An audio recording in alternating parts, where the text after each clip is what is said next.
Ivan Palúch. Slovenský herec, ktorý vo svojom živote okúsil medzinárodnú slávu a uznanie, ale aj trpký pád na dno vďaka normalizačným praktikám komunistického režimu. Patrí k najvýraznejším osobnostiam slovenského filmu a jeho talent bol v medzinárodnom filmovom svete uznaný už koncom 60. rokov minulého storočia. Veď kto by si nepamätal historicko-dobrodružný seriál Adam Šangala, rozprávku Princ Bajaja či film Markéta Lazarová. Ten sa dokonca v roku 1969 nesúťažne premietal aj na festivale v Cannes. Ivan Palúch sa v Cannes po Červenom koberci aj prešiel. Nemecký historický film Michael Kohlas a juhoslovanská snímka Čo skoro bude koniec sveta boli totižto nominované na Zlatú palmu. Jeste li vi ta muzika što će odsad u ataru da sviri? Aj keď najvyššiu metu nedosiahol juhoslovanský film, v ktorom si hlavnú úlohu zahral po boku francúzskej divy Anny Girardot, bol dokonca nominovaný na Oscara. Ja som v živote zažil presne s ňou to, čo som potom zažíval ešte niekoľkokrát, síce málokrát, ale som zažil v živote, že čím je niekto väčším umelcom, citlivejší, tak tým je normálnejší. Sú to ľudia, ktorí nič nehrajú, pretože nemajú čo hrať, pretože oni sú takí skutočne báječní. Do zahraničia ho viac komunistický režim nepustil.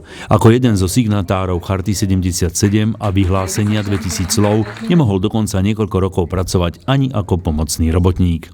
Jeho umenie sme neskôr mohli obdivovať ešte napríklad vo filme Signum Laudis, Noční jazdci, Nevera po slovensky či v rozprávke Perimbaba. Za dlhoročnú umeleckú tvorbu na tohtoročnom medzinárodnom filmovom festivale Bratislava prevzal Ivan Palúch ocenenie Pamätnú dlaždicu, ktorá na budúci rok v júni pribudne na pešej zóne v Bratislave na filmovom chodníku slávy. Som dojatý z tej pozornosti a veľmi pekne vám všetkým ďakujem. A vždy, keď mi bude hádam zle, dovolte mi prosím, aby som si na vás všetkých spomenul a hneď mi bude lepšie. Ďakujem vám ešte.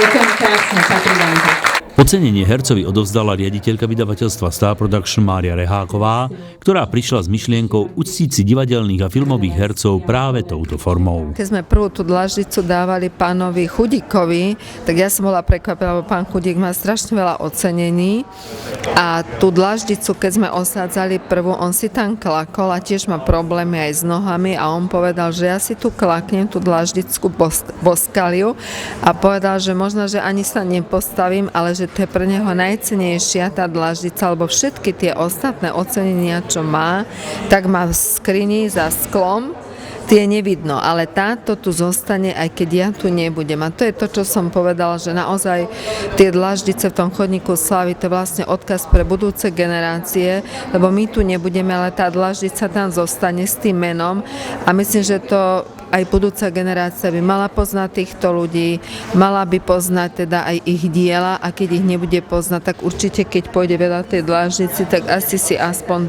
pripomenie alebo bude sa snažiť nájsť niekde v literatúre, že kto to bol.